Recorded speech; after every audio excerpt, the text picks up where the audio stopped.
Hey folks, welcome back to the Portable Gamer. Welcome back to European Truck Simulator 2. And welcome to Rotterdam. So we're in the 1.36 patch. Wait a minute. I thought you said you weren't going to get into 1.36. Well, yeah, things happened. Things happened. We've relocated our base to Rotterdam. We're going to be driving DAF trucks, at least from the jump. I've leveled up a little bit, and I bought this truck, and I threw the pink ribbon skin on it. One of the pink ribbon skins, because it's still October. I did buy the Dutch skin pack, but I figured it's still October, right? So we'll stay in this skin, at least for the time being, and then we'll hop into one of those others maybe when we get into November. Right, so you set the camera. Start it up. Brake is off. We do need this for now because we don't have any type of sat-nav. So we got to run the mini-map, and we're going to haul this load of, I don't know, some type of chemical. We're going to haul it to France. So what happened? Why are we in 1.36? I thought you said you weren't going to do 1.36. I will tell you exactly what happened. Funny story. So I sat down this morning to record, and I realized we had made it back to Reims, right? Last episode, we made it back to Reims after, what, a year and a half? After quite a while, we had made it back to Reims. Well, now what, right? I mean, I understand every episode. We're just driving a truck. But I like to have goals. So now that we're back in Reims, what are we going to do? You know, we can drive around Europe again. Kind of the other direction, maybe. I don't know. I wasn't sure what to do. I was at a loss. And I know we thought about relocating to Rotterdam. And we thought about getting a new brand, right? A new house brand. I think that last profile, even though we rarely drove them, the house brand was Mercedes, maybe? Oh. So we thought about a lot of things. But I really wasn't sure what to do next. And since we had thought about starting a new profile anyway, right? Clean profile. Why not now, right? So we'll hop into 1.36 now in a new profile. And then as we're leveling up, as mods are being converted over to 1.36 to be compatible, then we'll bring those mods in, because on a new profile, so many mods, you really can't use them when you're early days anyway. Right? Now, some of the environmental mods, things like the Jazzy Cat packs or the GTM strobe lights, or I mean the environmental strobe lights, not the strobe lights for the truck, but environmental pro mods, I guess, is the biggest environmental mod. But mods like that, you don't need to buy them or qualify for them or anything. They're just in there. But those aren't converted over yet anyway, so we couldn't use them regardless. Does it make sense? I think it is. Basically what I'm saying is a new profile, whether we started it in 1.35 or 1.36, wouldn't have a lot going on anyway. So why not just jump to 1.36, right? And that way we're good to go as it comes into full release. Whereas if we'd started a new profile in 1.35 with mods, you know, without it, it all makes sense in my head. I don't know if I'm explaining it properly, but I think it all makes sense. So I went ahead and fired it up. I did do about a half a dozen jobs off camera.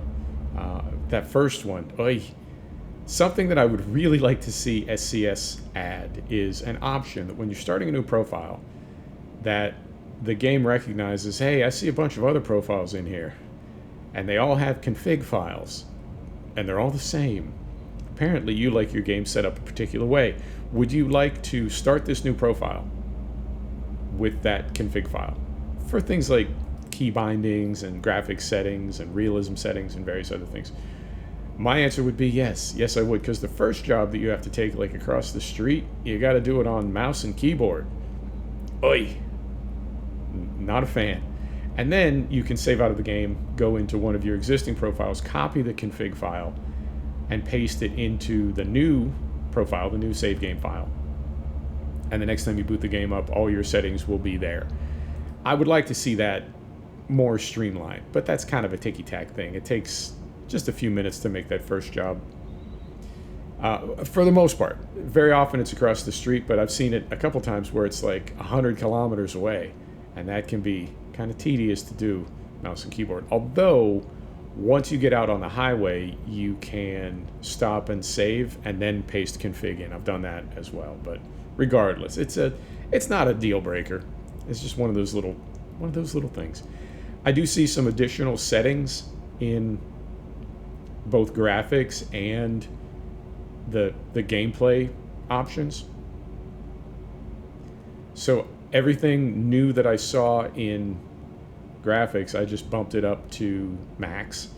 This is one of the few games that I can run. Everything is on high and a few things are on ultra.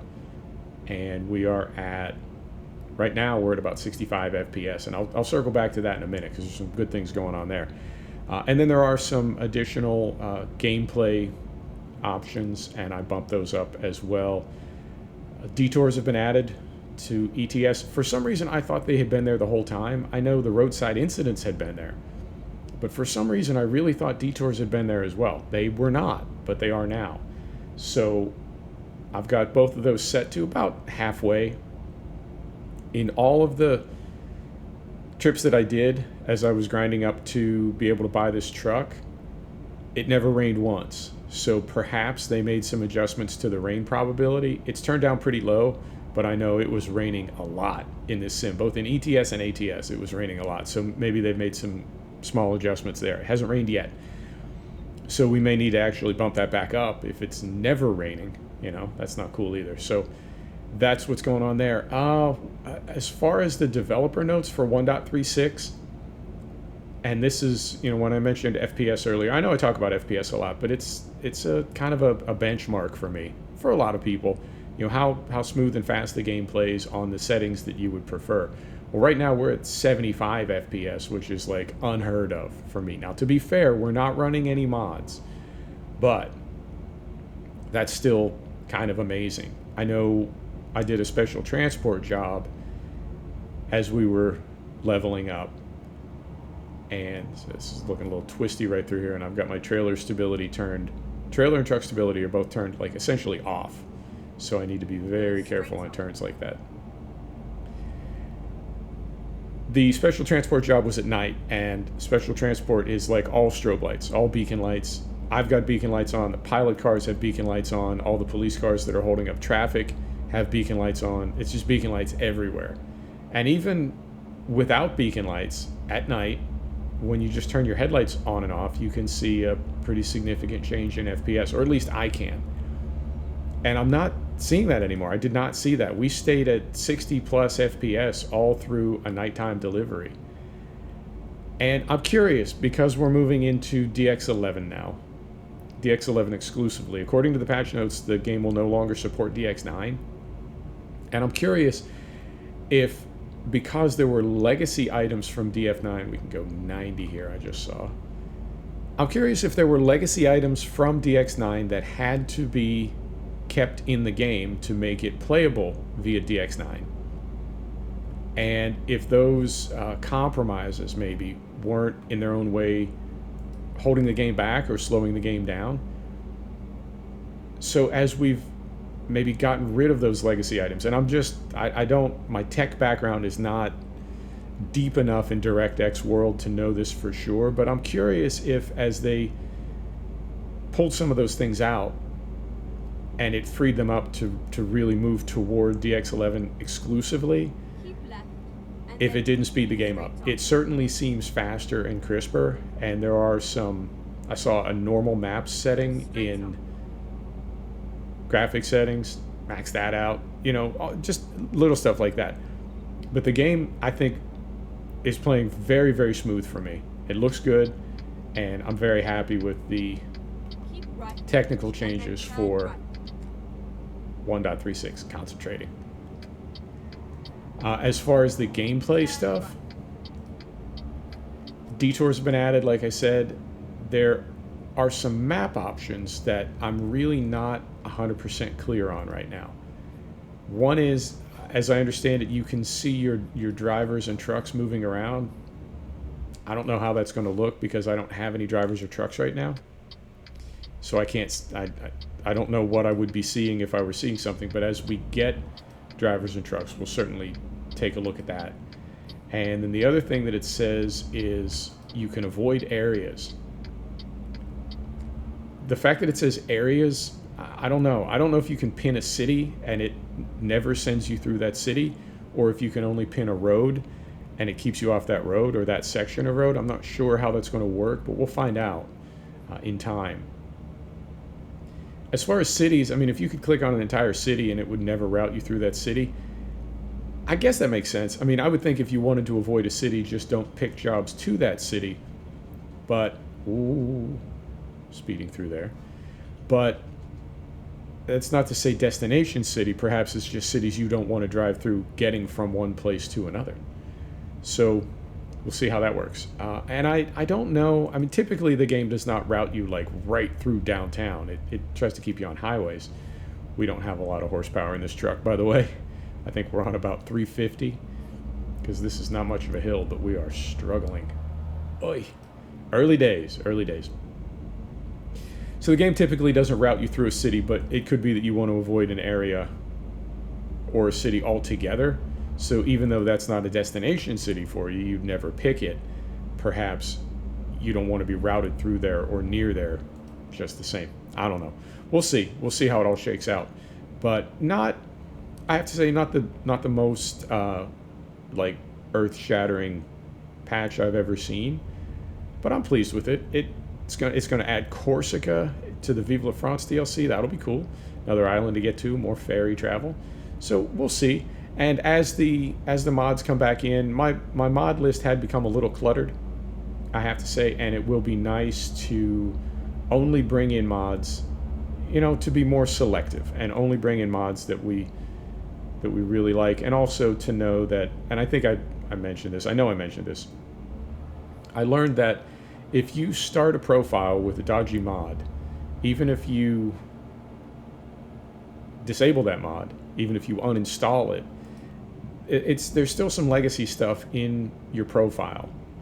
And so when the game starts, it looks for that stuff. And when it doesn't find it, it generally just moves on. But it will sometimes throw some, I don't want to say meaningless errors. It will throw some errors. And I guess in a way, no errors are really meaningless. So the fewer errors you have in your game log, game file, the better. And by starting from scratch, we eliminate that. Sorry, I'm concentrating. There's a lot of shifting with an engine that's not very powerful. So yeah, that's a cool thing too. So yeah, it just, everything pointed in the same direction. Being in Reims, not knowing where to go next, all of it. It just all worked out. Oh, okay. All right. Now I do have engine brake and retarder are both set to automatic, but I feel like neither of them are holding on hills. As we're descending, I feel like neither of them are kicking in, so I'll need to take a look off camera and see if that's all good to go. As far as bugs, I haven't seen any. Have not seen a single one. I know in the special transport trips that I did, there was kind of a weird thing. Yeah, normally that. Yeah, there it goes. Okay, so I see our retarder clicking on.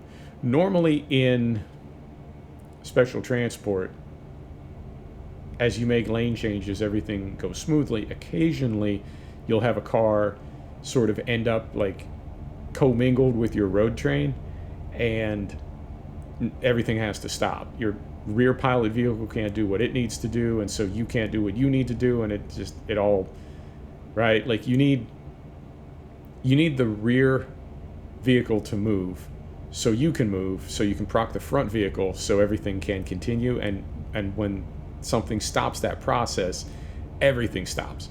So that's happened to me occasionally. On this special transport trip that I did, it happened about a half dozen times. That's new for me. So it could be that they need to make some minor tweaks to AI, but that, to me, that's such a small thing. It's really, it's really not a big deal. And it's entirely possible that it's pilot error as well, that I just made a mistake when I was changing lanes, didn't get the timing right, and so my pilot vehicles couldn't move, and we got bottlenecked. But not a big deal. Not a big deal either way. If there are problems, I'll check the SCS blog after I'm done recording here. Right. And And if there's any significant bug, it's generally found its way to the top of the list and everybody's crying about it. So I'll see if there is one, but like I said, it doesn't seem like a super massive patch, and as a result, I don't think there's going to be a ton of game-breaking bugs, if any. I haven't seen any yet. So I'll take a look, and if there is one, I'll read up on that. But so far, no problems whatsoever. At the roundabout, take the first exit. I'm also curious to see what happens with FPS. Ooh. What happens with FPS when we start bringing in mods, particularly the Jazzy Cat packs. Although with this DX11 stuff, who knows when those are going to be ready. And when they are ready, who knows what they're going to look like. So, yeah. But fun to be in a new truck, fun to be in a new brand, new city. And it's all just driving. You know, like I said, I was a little put off that I had to kind of grind my way back to qualifying for a loan so we could buy this truck. But it's just driving a truck. I have to remind myself of that constantly. Even when I was doing contract jobs in the little, like, most basic of base game trucks, even when I was doing those contract jobs, whatever. I'm still just driving a truck. So it's nothing to complain about. Although, is that a cop? No, it's not. Although, I seem to be able to always find something to complain about. Maybe that's just my nature. Right. Oh, and it's this one. This is my least favorite yard to pull into. All right. Now, what happens very often, I think we're okay. There's nobody behind us. What happens is somebody will try to undertake you as you're making your big swing. Oh! Not quite big enough. As you're making your big swing, somebody will try to undertake you. And then it all just goes to pieces. All right. This is rough. But I think we're going to be okay. Be okay. Okay, over here. Oh. Good thing that ladder is apparently made of unicorns and fairy tales, because it went right through that block wall. Right, and we got to turn around here. The yard's empty. Normally there's trailers parked right here, so this is going to be, I don't want to say a piece of cake, but certainly easier than if there was anything in here.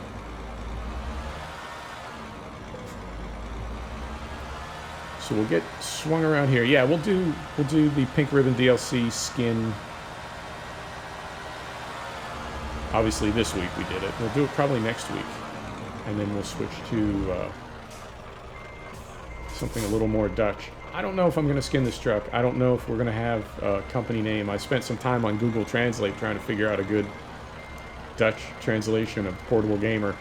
And there really isn't one. Nothing that sounded, nothing that was fun to say. Oh, backing up. I do struggle. Oh, God. That is the worst. I had it. I swear. You can watch the early videos. I swear I had it. But I lost it somewhere. I can't back the truck up. I lost my mojo. Right. So we'll get this swung in here. How are we doing on time? 20 minutes. That's not bad. That's not bad. So we'll get this over here.